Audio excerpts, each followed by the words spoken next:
নমস্কার দর্শক বন্ধু, শুভ সকাল। আজ রয়েছে দেশ বিদেশ রাজ্যের 20টি গুরুত্বপূর্ণ খবর। প্রত্যেকটি খবর আপনার গুরুত্বপূর্ণ, ভিডিওটি শেষ পর্যন্ত দেখুন। প্রথম খবর হচ্ছে আজ হচ্ছে মার্চ 1 প্রভাবিত হল 8টি নূয়া নিয়ম। প্রথমে এলপিজি পেট্রোল দাম মধ্যে পরিবর্তন হলা। 19 কিলোগ্রাম লঞ্চিত কমর্শিয়াল সিলিন্ডর মূল্য বৃদ্ধি পাইছি। তাহা পূর্বরু ଥିଲା 1740 টଙ୍କା, ଏବେ 1768 ଟଙ୍କା ହୋଇଛି କମର୍ସିଆଲ ଗ୍ୟାସ୍। ତା ସହିତ ମଧ୍ୟ ଇନକମ୍ ଟ୍ୟାକ୍ସ ରିଟର୍ନ ପାଇଲେ ଆଇଟିଆର ସୁଧାର ହୋଇଛି। ଗତ ବର୍ଷ ଆଇଟିଆର ତ୍ରୁଟି ଥିଲେ 31 ମାର୍ଚ୍ଚ ପର୍ଯ୍ୟନ୍ତ ସଂଶୋଧନ କରିପାରିବେ। ତେବେ ରିଭାଇଜ ଫାଇଲିଂ 1000 ରୁ 5000 ଟଙ୍କା ଲେଟ୍ ଫି ଦେବାକୁ ମଧ୍ୟ ପଡିପାରେ। ନମ୍ବର 3 ରହୁଛି ଫେକ୍ କଲ୍ ପ୍ରତିରୋଧ। ସେୟାର ବଜାର ସମ୍ପର୍କିତ କେବଳ ଆପଣଙ୍କୁ 1600 ନମ୍ବରରୁ କଲ୍ ଆସିବ। ଯଦି ଆପଣଙ୍କୁ 10 ଅଙ୍କ ଠାରୁ ଅଧିକ ନମ୍ବର ଆସେ ତେବେ ଆପଣଙ୍କ ମୋବାଇଲ ଆକାଉଣ୍ଟ ମଧ୍ୟ ଖାଲି ହୋଇପାରେ। Number 4 WhatsApp Telegram. ମାର୍ଚ୍ଚ 1 ବା ଆଜିଠାରୁ ସିମ୍ ବାଇଣ୍ଡିଂ ନୂଆ ନିୟମ ଲାଗୁ ହେବ, ଯାହାର ଅର୍ଥ ହେଉଛି ଆପଣଙ୍କ ମୋବାଇଲରେ ସିମ୍ ନଥିଲେ ହ୍ୱାଟ୍ସଆପ୍, ଇନଷ୍ଟା, ଟେଲିଗ୍ରାମ କୌଣସି ପ୍ରକାର ଆପ୍ ଚାଲିବ ନାହିଁ। Number 5 FASTag relief. ତେବେ ଯଦି ମାର୍ଚ୍ଚ 3 ରୁ ଡିଜିଟାଲ ୱାଲେଟ ଏବେ ସିଷ୍ଟମ ହୋଇଯାଇଛି, ଯାହାଫଳରେ ଆପଣ କ୍ୟାଶ ଦେଇକି ଟୋଲ ଗେଟରେ ଆପଣମାନେ ଆଉ ଯାଇପାରିବେ ନାହିଁ। କେବଳ ଫାଷ୍ଟାଗ ଆଉ ୟୁପିଆଇ ମାଧ୍ୟମରେ ଆପଣମାନେ ଯାଇପାରିବେ। ନମ୍ବର 6 ହେଉଛି କେତେକ ବ୍ୟାଙ୍କ ମିନିମମ୍ ବାଲାନ୍ସ ରହିଯାଇଛି, ଯେମିତି ଏଏମବି ଅନୁସାରେ ଆପଣ ଯଦି ମିନିମମ୍ ବାଲାନ୍ସ ନ ରଖିଥିବେ ଆପଣଙ୍କ ଚାର୍ଜେସ୍ ମଧ୍ୟ ଦେବା ପାଇଁ ପଡିବ। ୟୁଟିଏସ୍ ଆପ୍ ବନ୍ଦ। ମାର୍ଚ୍ଚ 1 ରୁ ୟୁଟିଏସ୍ ଆପ୍ ବନ୍ଦ ହେବ। ଯାତ୍ରୀଙ୍କ ପାଇଁ ରେଲ ୱେନ୍ ଆପ୍ ମଧ୍ୟ ହେବ, ଯାହାଫଳରେ ସହଜରେ ଟିକେଟ ବୁକିଂ, ଟ୍ରେନ ସ୍ଥିତି ସବୁକିଛି ଗୋଟିଏ ଆପ୍ ମାଧ୍ୟମରେ ମଧ୍ୟ ଜାଣିପାରିବେ। ପରବର୍ତ୍ତୀ ଖବର ହଉଛି ହୋଲିରେ ଚନ୍ଦ୍ରଗ୍ରହଣ। ମାର୍ଚ୍ଚ 3ରେ ଆରମ୍ଭ ହୋଇଯିବ ଚନ୍ଦ୍ରଗ୍ରହଣ। ସୂତକ କାଳ ରହୁଛି ଗ୍ରହଣର 9 ଘଣ୍ଟା ପୂର୍ବରୁ, ଅର୍ଥାତ୍ ମାର୍ଚ୍ଚ 3 ସକାଳ 6:20 AM ରୁ ସନ୍ଧ୍ୟା 6:47 PM ପର୍ଯ୍ୟନ୍ତ। ଏହି ବର୍ଷ ଚନ୍ଦ୍ରଗ୍ରହଣ ହୋଲି ପରେ ହେବାରୁ ହୋଲି ମାର୍ଚ୍ଚ 4ରେ ଖେଳାଯିବ। ଚନ୍ଦ୍ରଗ୍ରହଣ କାଳରେ ଭୋଜନ ତିଆରି କରିବା, ମୂର୍ତ୍ତି ସ୍ପର୍ଶ କରିବା, ପୂଜାପାଠ କରିବା ବର୍ଜିତ। ଗ୍ରହଣ କେବଳ ଶାରୀରିକ ଆଧ୍ୟାତ୍ମିକ କ୍ଷତି ନେଉନାହିଁ, ବରଂ ନେଗେଟିଭ ଏନର୍ଜି ଥିବାରୁ ସାବଧାନ ରହିବା ଉଚିତ।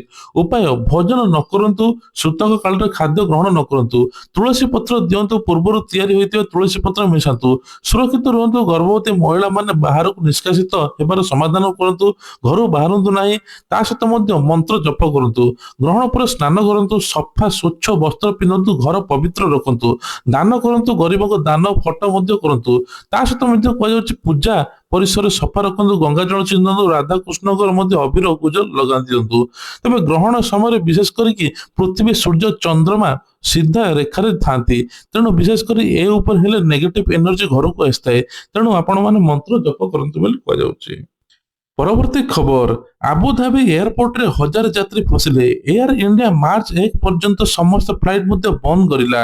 ତେବେ କୁହାଯାଉଛି ପୂର୍ବରୁ ବଢିଥିବା ଏବେ ବିଭିନ୍ନ ପ୍ରକାର ଚିନ୍ତା, ୟୁଏସ୍ ସରକାର ଏବେ ବିମାନ ଚଳାଚଳ ବନ୍ଦ କରିଦେଇଛି। ଆବୁଧାବି ଏୟାରପୋର୍ଟରେ ସେଠାରେ 1000 ଯାତ୍ରୀ ଫସି ଯାଇଛନ୍ତି, ଯାହାର ମଧ୍ୟରେ ଭାରତୀୟ ମଧ୍ୟ ଅଛନ୍ତି। ବିଶେଷ କରି ଆମେରିକା ଇସ୍ରାଏଲ ମଧ୍ୟରେ ଇରାନରେ ମିସାଇଲ ଆକ୍ରମଣ ହୋଇଛି, ଯାହାର ଏବେ 200ରୁ ଅଧିକ ଲୋକଙ୍କର ମୃତ୍ୟୁ ମଧ୍ୟ ହୋଇଛି। ସମସ୍ତ ଇଣ୍ଡିଆ ଏୟାର ଫ୍ଲାଇଟ୍ ମାର୍ଚ୍ଚ 1 ପର୍ଯ୍ୟନ୍ତ ବନ୍ଦ ରହିବ, ଅର୍ଥାତ୍ ଆଜି ପର୍ଯ୍ୟନ୍ତ ବନ୍ଦ ରହିବ ବୋଲି କୁହାଯାଉଛି। ତ ବିଶେଷ କରି ୟୁଏଇ ଭାରତୀୟ ନାଗରିକଙ୍କୁ ସତର୍କ ରହିବା ପାଇଁ କହିଛି। ସଠିକ ଚେତାବନୀ ଏବଂ ନେବାକୁ ସୁରକ୍ଷା ନିର୍ଦ୍ଦେଶ କରାଯାଇଛି। ଟୋଲ ଫ୍ରି ନମ୍ବର ମଧ୍ୟ ଦେଇଛି, 8000463442 ନମ୍ବରରେ କଲ୍ କରିବେ। ହ୍ୱାଟ୍ସଆପ୍ ମଧ୍ୟ କରିପାରିବେ। ହ୍ୱାଟ୍ସଆପ୍ ହେଲା +971543090571 କୁ ମଧ୍ୟ ହ୍ୱାଟ୍ସଆପ୍ କଲ୍ କରିପାରିବେ। ମଧ୍ୟ ତମେ କୁହାଯାଉଛି ସାମରିକ ଯୁଦ୍ଧ ବା ବିଭିନ୍ନ ପ୍ରକାର 1000 ଯାତ୍ରୀ ଏବେ ଅସୁବିଧା ହେଉଛନ୍ତି, ସମସ୍ତ ଫ୍ଲାଇଟ୍ ବନ୍ଦ। ଭାରତୀୟ ଦୂତାବାସ ସୁରକ୍ଷା ସହାୟତା ପ୍ରଦାନ କରାଯାଉଛି।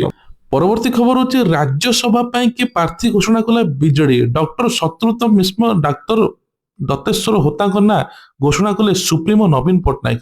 ତୃତୀୟ ଆସନ ପାଇଁ ଡକ୍ଟର ଶତ୍ରୁଘ୍ନ ମିଶ୍ର, ଚତୁର୍ଥ ସିଟ୍ରେ ଡାକ୍ତର ଦତେଶ୍ୱର ନାଁ ଘୋଷଣା କରାଯାଇଛି। ନବୀନ ନିବାସର ନାଁ ଘୋଷଣା ପରେ ଉଭୟ ପ୍ରାର୍ଥୀ ସୁପ୍ରିମୋକୁ କୃତଜ୍ଞତା ଜଣାଇଛନ୍ତି। ଓଡ଼ିଶାକୁ ଆଗକୁ ନେବା ପାଇଁ ବିଜେଡିକୁ ସଂଗଠିତ ଦୃଢ କରିବା ପାଇଁ କାର୍ଯ୍ୟ କରିବେ ବୋଲି କହିଛନ୍ତି। ଡାକ୍ତର ରାଜ୍ୟର ସ୍ୱାସ୍ଥ୍ୟ ସେବା ଉନ୍ନତି ଚେଷ୍ଟା କରିବେ ବୋଲି କହିଛନ୍ତି। ସରପ୍ରାଇଜ ଦେଲେ ନବୀନ। ରାଜ୍ୟସଭା ପାଇଁ କି ଏଥର ଡାକ୍ତରଙ୍କ ନାଁ ଘୋଷଣା କରିଛନ୍ତି ବିଜେଡି ସୁପ୍ରିମୋ। ସୁନିଶ୍ଚିତ ତୃତୀୟ ଆସନରେ ଲଢିବେ ଶତ୍ରୁଘ୍ନ। ଚତୁର୍ଥ ଆସନରେ ଦତେଶ୍ୱର, ନବୀନ ପଟ୍ଟନାୟକ କୃତଜ୍ଞତା ଜଣାଇଛନ୍ତି ଦୁଇ ପ୍ରାର୍ଥୀ। ଓଡ଼ିଶାର ବିକାଶ ପାଇଁ କି ଆଗକୁ ଲଗିବେ ବୋଲି କହୁଛନ୍ତି। ପରବର୍ତ୍ତୀ ଖବର ଡରାଉଛି ଜଣ୍ଡିସ୍ ଭୟଭୀତ ଅବସ୍ଥାରେ ଗ୍ରାମବାସୀ ଜଣକ ପରେ ଜଣେ ପାଖାପାଖି 17 ଜଣ ଛାତ୍ରଛାତ୍ରୀ ଜଣ୍ଡିସ୍ ରୋଗରେ ଆକ୍ରାନ୍ତ ହୋଇଛନ୍ତି। ବିଦ୍ୟାଳୟରେ ଅସ୍ୱାସ୍ଥ୍ୟକର ପରିବେଶରେ ଖାଦ୍ୟ ଖାଇବା ବିଶୁଦ୍ଧ ପାନୀୟ ଜଳ ନ ମିଳିବା କାରଣରୁ ପିଲାମାନେ ଏହି ରୋଗର ଶିକାର ହେଉଛନ୍ତି। ତେବେ କୁହାଯାଉଛି ପୁରୀ ଜିଲ୍ଲା ଡିଲାଙ୍ଗ ଷ୍ଟେସନରେ ରାଧାକାନ୍ତ ବିଦ୍ୟାପୀଠରେ ଏଭଳି ଘଟଣା ଘଟିଛି। ଷଷ୍ଠରୁ ଦଶମ ଶ୍ରେଣୀ ପର୍ଯ୍ୟନ୍ତ ମୋଟ ପଞ୍ଚମ 5ଟି ଶ୍ରେଣୀ 215 ଛାତ୍ରଛାତ୍ରୀ ଅଧ୍ୟୟନ କରୁଛନ୍ତି। ତାଙ୍କ ଭିତରୁ ପିଲାଙ୍କୁ ମଧ୍ୟାହ୍ନ ଭୋଜନ ରାନ୍ଧିବା ପାଇଁ ଘରୋଇ ରୋଷେଇ ପରିସରରେ ବ୍ୟବହାର ହେଉଥିବା ରୋଷେଇ ସରଞ୍ଜାମ ଗୁଡିକ ସଫାସୁତୁରା ରଖିବା ପାଇଁ 2 ଜଣ ପାଚିକା ନିୟୋଜିତ ହୋଇଛନ୍ତି। ତଥାପି ଏବେ ପିଲାଙ୍କର ମଧ୍ୟ ଗୋଟିଏ ପରେ ଗୋଟିଏ ଜଣ୍ଡିସ୍ ବ୍ୟାପିବାରେ ଲାଗିଛି, ଯାହାଫଳରେ ଗ୍ରାମବାସୀ ଭୟଭୀତ ମଧ୍ୟ ହୋଇଗଲେଣି। ପାଖାପାଖି 17 ଜଣ ଛାତ୍ରଛାତ୍ରୀ ଜଣ୍ଡିସ୍ ରୋଗରେ ଆକ୍ରାନ୍ତ।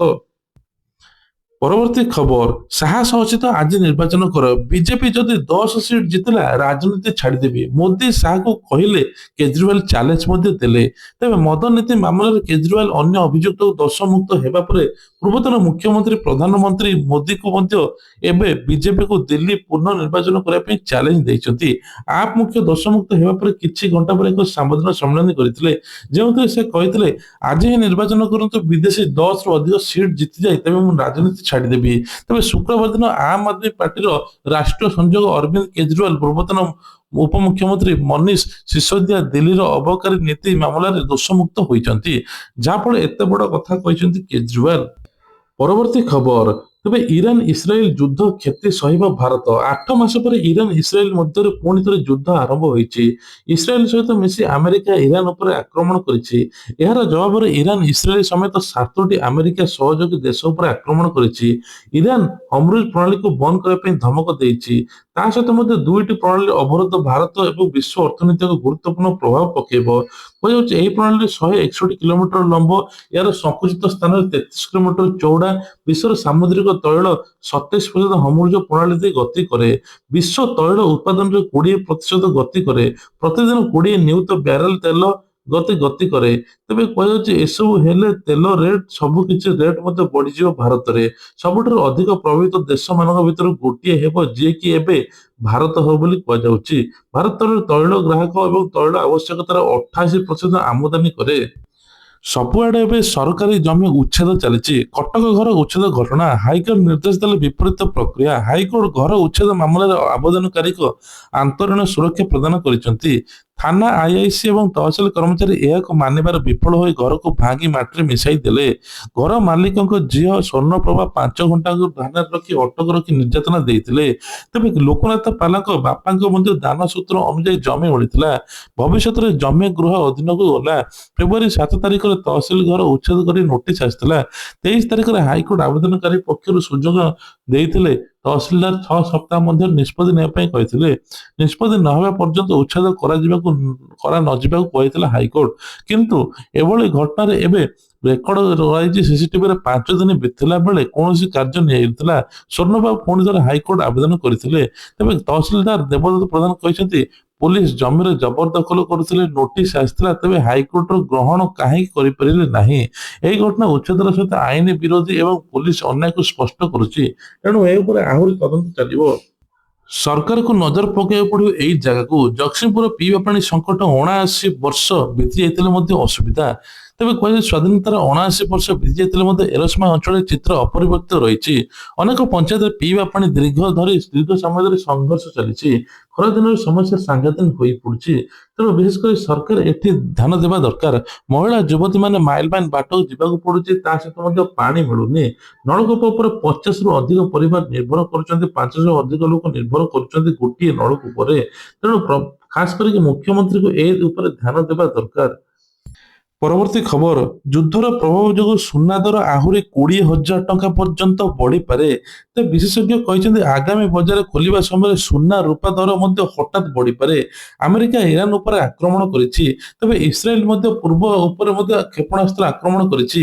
ଇରାନ ପ୍ରତିଶୋଧ ନେଇଛି। 200 ଜଣଙ୍କର ମୃତ୍ୟୁ ହୋଇଛି। ବର୍ତ୍ତମାନ ଅପେକ୍ଷା ମୂଲ୍ୟ ମଧ୍ୟ 23,000 ଅଧିକ ଅଛି। ତେବେ ଆହୁରି ମଧ୍ୟ 20,000 ଟଙ୍କା ପର୍ଯ୍ୟନ୍ତ ବଢିପାରେ। ଏପଟେ ରୂପା ମଧ୍ୟ 3,20,000 ଟଙ୍କା ପର୍ଯ୍ୟନ୍ତ ବଢିପାରେ ବୋଲି କୁହାଯାଉଛି। ବର୍ତ୍ତମାନ ଯାହା ସ୍ତରରୁ 40,000 ଟଙ୍କା ଅଧିକ ହେବ। ବିଶେଷ କରି କୁହାଯାଉଛି ଏହା ଉପରେ ମଧ୍ୟ ଭାରତ ଏବେ ବେଶୀ ପ୍ରଭାବ ସହିବ। पीएम किसान टंका को लेकिन बड़ अपडेट होली पूर्व आसवनी पीएम किसान टंका एने मंत्री बड़ सूचना देइचंती किछि अयोग्य हिताधिकारी अछन तांको ना एबे कटा जाउची तबे योग्य हिताधिकारी माने ई केवाईसी कर दियंतु जा फल आपन को पीएम किसान टंका तुरंत आसीबो किंतु होली पूर्व आसवनी आगामी किछि दिन अपेक्षा करियो पड़िबो तबे गत मध्य फेब्रुआरी 28 तारिख शेष दिन थिला किंतु फेब्रुआरी 28 तारिख रे मिलिला नाही ଏବେ କୁହାଯାଉଥିଲା ହୋଲି ପୂର୍ବରୁ ମିଳିବ ହୋଲି ପୂର୍ବରୁ ମଧ୍ୟ 22ତମ କିସ୍ତି ପାଇନାହାନ୍ତି ଚାଷୀ ତେଣୁ ଖୁବ୍ ଜଲ୍ଦି ଚାଷୀକୁ ଟଙ୍କା ମିଳିବ କିନ୍ତୁ ଏଇ କେୱାଇସି ପ୍ରକ୍ରିୟା ଚାଲିଛି ବୋଲି ଲେଟ୍ ହଉଛି ତେଣୁ ଆପଣମାନେ ଯଦି 21ତମ କିସ୍ତି ପାଇନାହାନ୍ତି ଇ କେୱାଇସି କରିଦିଅନ୍ତୁ ଯାହା ଫଳରେ 21 22 ଦୁଇଟି କିସ୍ତି ମିଶି 4,000 ଟଙ୍କା ପାଇବେ। ପରବର୍ତ୍ତୀ ଖବର ଏଚପିଭି ନିରାକରଣ ଟିକାର ଶୁଭାରମ୍ଭ ମୁଖ୍ୟମନ୍ତ୍ରୀ କହିଲେ ଝିଅମାନଙ୍କ ସ୍ୱାସ୍ଥ୍ୟ ଭବିଷ୍ୟତ ସୁରକ୍ଷା ଦିଗରେ ଏକ ଯୁଗାନ୍ତକାରୀ ପଦକ୍ଷେପ ଯାହାଫଳରେ କ୍ୟାନ୍ସର ଠାରୁ ଦୂରେଇ ରହିବେ ଝିଅ ଏବଂ ମହିଳାମାନେ ଓଡ଼ିଶାର 14ରୁ 15 ବର୍ଷ ବୟସ୍କର ପ୍ରାୟ 3,36,000 ବାଳିକାକୁ ଏବେ ଦିଆଯିବ ଟିକାକରଣ ଏଥିପାଇଁ 3 ମାସ ସମୟ ଧାର୍ଯ୍ୟ କରାଯାଇଛି। ଏହି ଟିକା ପ୍ରଥମେ ଗୋଷ୍ଠୀ ସ୍ୱାସ୍ଥ୍ୟକେନ୍ଦ୍ର ଉପଗୁଣ୍ଡ ଚିକିତ୍ସାଳୟ ଏବଂ ଜିଲ୍ଲା ମୁଖ୍ୟ ଚିକିତ୍ସାଳୟ ଦିଆଯିବାର ବ୍ୟବସ୍ଥା ରହିଛି। ଦ୍ୱିତୀୟ ମାସରେ ଏହାକୁ ପ୍ରାଥମିକ ସ୍ୱାସ୍ଥ୍ୟ କେନ୍ଦ୍ର ପର୍ଯ୍ୟନ୍ତ ସମ୍ପ୍ରସାରଣ କରାଯିବ ବୋଲି କୁହାଯାଉଛି। ଏହି ଟିକା ସମ୍ପୂର୍ଣ୍ଣ ଦେୟମୁକ୍ତ ହେବ। ପ୍ରଧାନମନ୍ତ୍ରୀ ଦେଶରେ 140 କୋଟି ଲୋକଙ୍କୁ ସୁରକ୍ଷିତ ପାଇଁ ସ୍ୱାସ୍ଥ୍ୟ ସେବା ବ୍ୟବସ୍ଥାରେ ଗୁରୁତ୍ୱପୂର୍ଣ୍ଣ ଦେଇଛନ୍ତି। କ୍ୟାନ୍ସର ଭଳି ଅତ୍ୟନ୍ତ ଜଟିଳ ରୋଗଙ୍କୁ ଔଷଧକୁ ଶସ୍ତା କରାଯାଇଛି। ତେବେ କର୍କଟ ରୋଗର ମୁକାବିଲା ପାଇଁ 2026-27 ବଜେଟରେ ମୁଖ୍ୟମନ୍ତ୍ରୀ କର୍କଟ ଚିକିତ୍ସା କାର୍ଯ୍ୟକ୍ରମ ଆରମ୍ଭ କରିଛନ୍ତି ଯାହାଫଳରେ କର୍କଟ ରୋଗରୁ ରକ୍ଷା ପାଇବା ପାଇଁ ଏହି ଟିକା ନିଆଯାଉଛି। ପରବର୍ତ୍ତୀ ଖବର ଏପ୍ରିଲରେ ଖଡି ଛୁଆଁ ଆସନ୍ତା ଶିକ୍ଷାବର୍ଷ 2026-27 ପାଇଁ ଏପ୍ରିଲ 2ରୁ 5 ତାରିଖ ଖଡି ଛୁଆଁ ଉତ୍ସବ ପାଳନ କରାଯିବ। ଏଥିସହିତ ପ୍ରବେଶ ମଧ୍ୟ ଉତ୍ସବ ହେବ। 5ରୁ 6 ତାରିଖ ମଧ୍ୟରେ ଶିଶୁ ବାଟିକାରେ ପିଲାଙ୍କ ନାମ ଲେଖାଯିବ। ଏଥିସହିତ 6 ବର୍ଷର ପିଲାଙ୍କର ଶ୍ରେଣୀରେ ନାମ ଲେଖା କରାଯିବ। ଏନେଇ ବିଦ୍ୟାଳୟ ଗଣଶିକ୍ଷା ବିଭାଗ ପକ୍ଷରୁ ସମସ୍ତ ଜିଲ୍ଲା ଶିକ୍ଷା ଅଧିକାରୀଙ୍କୁ ନିର୍ଦ୍ଦେଶ ଦିଆଯାଇଛି। ଅଙ୍ଗନବାଡି କେନ୍ଦ୍ର ପ୍ରି ସ୍କୁଲରେ ମଧ୍ୟ ତଥ୍ୟ ସଂଗ୍ରହ କରାଯାଉଛି। ଶିଶୁ ବାଟିକା ପ୍ରଥମ ଶ୍ରେଣୀର ପିଲାମାନେ ଯେପରି ରୀତିନୀତିରେ ପାଳନ କରିବେ ବିଦ୍ୟାଳୟ ପ୍ରବେଶ କରିବେ ପ୍ରସ୍ତୁତି ଅନୁଯାୟୀ ସ୍କୁଲ ପିଲାଙ୍କୁ ଫୁଲ ଚନ୍ଦନ ଦେଇ ସ୍ୱାଗତ କରାଯିବ ଏଥିସହିତ ପିଲାଙ୍କୁ ଶିକ୍ଷା କିଟ୍ ବଣ୍ଟନ କରାଯିବ। ପରବର୍ତ୍ତୀ ଖବର ଏଥର ରାସାୟନିକ ରଙ୍ଗଠୁ ଦୂରେଇ ରୁହନ୍ତୁ ହର୍ବାଲ ରଙ୍ଗ ପାଇଁ ବଜାର ଏବେ ଲୋକପ୍ରିୟ ହୋଇଛି। ହୋଲି ଆସୁଛି ମାର୍କେଟରେ ଖୋଲିଛି ରଙ୍ଗର ଦୋକାନ ରାସାୟନିକ ରଙ୍ଗର ବିକ୍ରି ଉପରେ ନିଷେଧ କରିଛନ୍ତି ସରକାର ସମସ୍ତ ରଙ୍ଗ ହର୍ବାଲ ରଙ୍ଗ ବିକ୍ରି କରୁଥିବେ। ହର୍ବାଲ ରଙ୍ଗର ବିଶେଷତା ହେଉଛି ଏହା ପ୍ରାକୃତିକ ଉତ୍ପାଦନ ତିଆରି ତା ସହିତ ଶରୀର ପରିବେଶ ପାଇଁ ସୁରକ୍ଷିତ। ସାଧାରଣତଃ ହଳଦୀ ଚନ୍ଦନ ଗେଣ୍ଡୁ ଫୁଲ ଗାଜର ବିଟ୍ ଏବଂ ଅନ୍ୟାନ୍ୟ ଫୁଲ ଫଳ ପତ୍ରରୁ ପ୍ରସ୍ତୁତ। ପ୍ୟାକେଟରେ ସ୍ପଷ୍ଟ ଲେଖା ହେଇଥାଏ ଶରୀର ପାଇଁ କ୍ଷତିକାରକ ନୁହେଁ। କେହି ଭୁବନେଶ୍ୱର ଏବଂ କଟକ ଦୋକାନରେ ରାସାୟନିକ ରଙ୍ଗ ବିକ୍ରି କରୁଛନ୍ତି।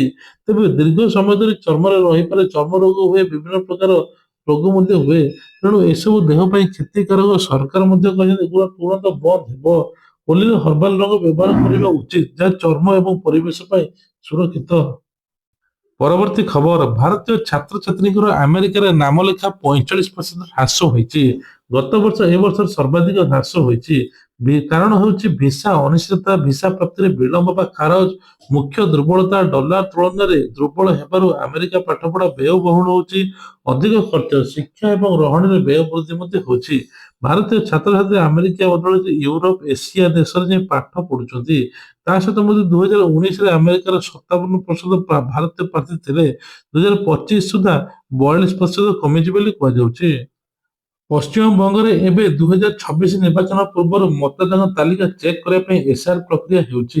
ଏହାର ପ୍ରାରମ୍ଭିକ ଫଳାଫଳ ଆସିଛି ରାଜନୈତିକ ମହଲରେ ଚଞ୍ଚଳତା ସୃଷ୍ଟି କରିଛି। ତେବେ କୁହାଯାଉଛି କେବଳ ବାଙ୍କୁରାରେ 1.5 ଲକ୍ଷରୁ ଅଧିକ ମତଦାତା ତାଲିକାରୁ ନାମ କଟାଯାଇଛି। ତା ସହିତ ମଧ୍ୟ କୁହାଯାଉଛି ଯେ ପଶ୍ଚିମବଙ୍ଗର 16 ଡିସେମ୍ବର ଡ୍ରାଫ୍ଟ ରୋଲ୍ ପରେ ମତଦାତା ତାଲିକାରୁ 7.66 କୋଟିରୁ 7.8 କୋଟି ହ୍ରାସ ପାଇଛି।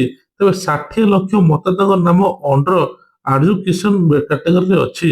ତା ସହିତ ସୁପ୍ରିମକୋର୍ଟ ନିର୍ଦ୍ଦେଶ ଦେଇଛି ସପ୍ଲିମେଣ୍ଟାରୀ ତାଲିକା ମାଧ୍ୟମରେ ମତଦାତା କେହି ବାହାରିବେ ନାହିଁ। ଏବେ ସମଗ୍ର ପଶ୍ଚିମବଙ୍ଗରେ 58 ଲକ୍ଷଙ୍କ ନାମ କମିଛି।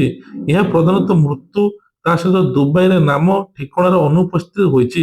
60 ଲକ୍ଷ ମତଦାତାଙ୍କ ନାମ ଆଉ ପରୀକ୍ଷା ଅଧୀନ ଅଛି। ଏହା ଥିଲା ଆଜିର ଦେଶ ବିଦେଶ ରାଜ୍ୟର ଖବର। ଯଦି ଖବରଟି ଭଲ ଲାଗେ ନିଶ୍ଚିତ ଲାଇକ୍ କରିବେ ଚ୍ୟାନେଲରେ ନୂଆ ଥିଲେ ସବସ୍କ୍ରାଇବ କରିବା ପାଇଁ ଭୁଲିବେ ନାହିଁ।